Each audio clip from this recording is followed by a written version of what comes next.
નમસ્કાર તાલીમાર્થી મિત્રો, આજના આઈટીઆઈ ઈ લર્નિંગ પ્રોગ્રામમાં હું Miral Gediya, supervisor instructor ITI Bavla, આપ સૌનું હાર્દિક સ્વાગત કરું છું.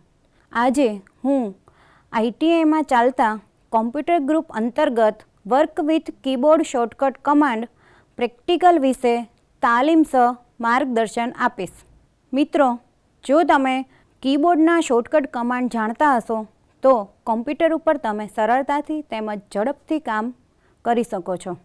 તો આજનો આપણો પ્રેક્ટિકલનો હેતુ છે work with keyboard shortcut commands. તો આજના આ પ્રેક્ટિકલમાં આપણે કીબોર્ડના મુખ્ય શોર્ટકટ કમાન્ડ વિશે જાણકારી મેળવીશું. કીબોર્ડના વિવિધ શોર્ટકટ કમાન્ડ વિશે આપણે જોઈએ.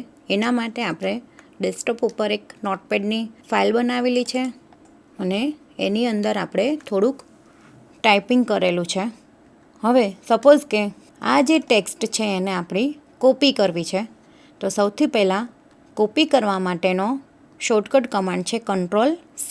તો આપણે કીબોર્ડમાંથી Ctrl+C પ્રેસ કરીશું અને જે જગ્યાએ આ ટેક્સ્ટની કોપી કરવી છે ત્યાં આપણે Ctrl+V કરીશું. પેસ્ટ કરવા માટેનો શોર્ટકટ કમાન્ડ છે Ctrl+V. તો આપણે Ctrl+V કરીશું, જેથી કરીને સિલેક્ટેડ ટેક્સ્ટ છે એ કોપી થઈ જશે. કોઈ પણ ટેક્સ્ટને તે જગ્યાએથી ખસેડવા માટે આપણે કટ અને પેસ્ટનો ઉપયોગ કરીશું. એના માટે શોર્ટકટ કી છે Ctrl+X. સપોઝ કે Ctrl+X અને Ctrl+V, જેથી કરીને ટેક્સ્ટ છે એ એની જગ્યાએથી ખસીને નવી જગ્યાએ પ્લેસ થઈ જશે. કોઈ પણ ટેક્સ્ટ ફાઇન્ડ કરવા માટે શોર્ટકટ કી છે Ctrl+F. કીબોર્ડમાંથી આપણે Ctrl+F પ્રેસ કરતાં ફાઇન્ડ નામનો ડાયલોગ બોક્સ ઓપન થઈ જશે. અહીંયા આપણે જે ટેક્સ્ટ ફાઇન્ડ કરવો છે એનું આપણે ટાઈપ કરવાનું છે. સપોઝ કે આઈટીઆઈ. ફાઇન્ડ નેક્સ્ટ પર ક્લિક કરતાં ફાઇન્ડ કરેલો ટેક્સ્ટ છે જે હાઇલાઇટ થશે, જે તમે જોઈ શકો છો. કોઈ પણ ટેક્સ્ટને રિપ્લેસ કરવો હોય તો શોર્ટકટ કી છે Ctrl+H. સપોઝ કે આઈટીઆઈને રિપ્લેસ કરવું છે તો Ctrl+H.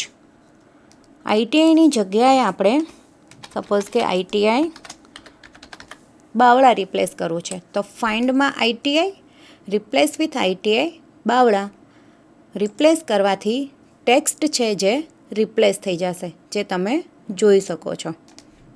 ફાઇલની જ્યારે પ્રિન્ટ કાઢવાની હોય છે ત્યારે કીબોર્ડનો શોર્ટકટ કી કમાન્ડ છે Ctrl+P.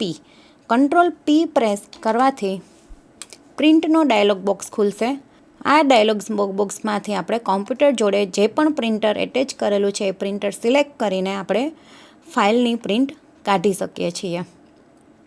કોઈ પણ પ્રક્રિયાને રિવર્સ કરવા માટે આપણે Ctrl+Z નો યુઝ કરી શકીએ છીએ, જે અન્ડુ માટે યુઝ થાય છે.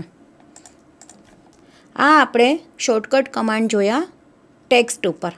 હવે આપણે શોર્ટકટ કમાન્ડ જોવા હોય ફાઇલ ઉપર, તો આ ફાઇલને આપણે ક્લોઝ કરી દઈએ. સપોઝ કે આ ફાઇલ ડેસ્કટોપ ઉપર છે, એને આપણે કોઈ ડ્રાઈવમાં કોપી કરવી છે તો ફાઇલ સિલેક્ટ કરીને Ctrl+C, માય કોમ્પ્યુટરમાં જઈને ડી ડ્રાઈવ સિલેક્ટ કરીને Ctrl+V. જે તમે જોઈ શકો છો કે ડેસ્કટોપ ઉપરથી ફાઇલ કોપી થઈને ડી ડ્રાઈવની અંદર પેસ્ટ થઈ ગઈ છે. ફાઇલને જો ખસેડવી હોય તો આપણે ફાઇલ જે સિલેક્ટ કરી છે અને Ctrl+X, બીજી ડ્રાઈવમાં આપણે મૂવ કરવી હોય તો Ctrl+V. તો ફાઇલ ડી ડ્રાઈવમાંથી ખસીને ફાઇલ ઈ ડ્રાઈવમાં કોપી થઈ જશે. ફાઇલને જો ડિલીટ કરવી છે તો શોર્ટકટ કી કમાન્ડ છે Shift+Delete, જેથી કરીને ફાઇલ છે પરમેનન્ટલી કોમ્પ્યુટરમાંથી ડિલીટ થઈ જશે. કોઈ પણ નવી ફાઇલ ક્રિએટ કરવા માટે શોર્ટકટ કી કમાન્ડ છે Ctrl+N, જેથી કરીને નવી ફાઇલ છે ક્રિએટ થશે. કોઈ પણ એક્ઝિસ્ટિંગ ફાઇલ ઓપન કરવા માટે શોર્ટકટ કમાન્ડ છે Ctrl+O. તો કોઈ પણ એક્ઝિસ્ટિંગ ફાઇલ કોમ્પ્યુટરમાં રહેલી આપણે ઓપન કરી શકીએ છીએ. ફાઇલને સેવ કરવા માટે શોર્ટકટ કી કમાન્ડ છે Ctrl+S, જેથી કરીને ફાઇલ છે આપણી પરમેનન્ટલી હાર્ડ ડિસ્કમાં સેવ થઈ જશે. તો આ બધા બેઝિક કીબોર્ડના શોર્ટકટ કમાન્ડ છે. આ પ્રેક્ટિકલના અભ્યાસ કર્યા બાદ યુઝર કોમ્પ્યુટર ઉપર સરળતાથી અને ઝડપથી કીબોર્ડના શોર્ટકટ કમાન્ડનો ઉપયોગ કરીને કામ કરી શકે છે. તો આપને આ પ્રેક્ટિકલ વિશે સંપૂર્ણ માહિતી મળી હશે. આભાર.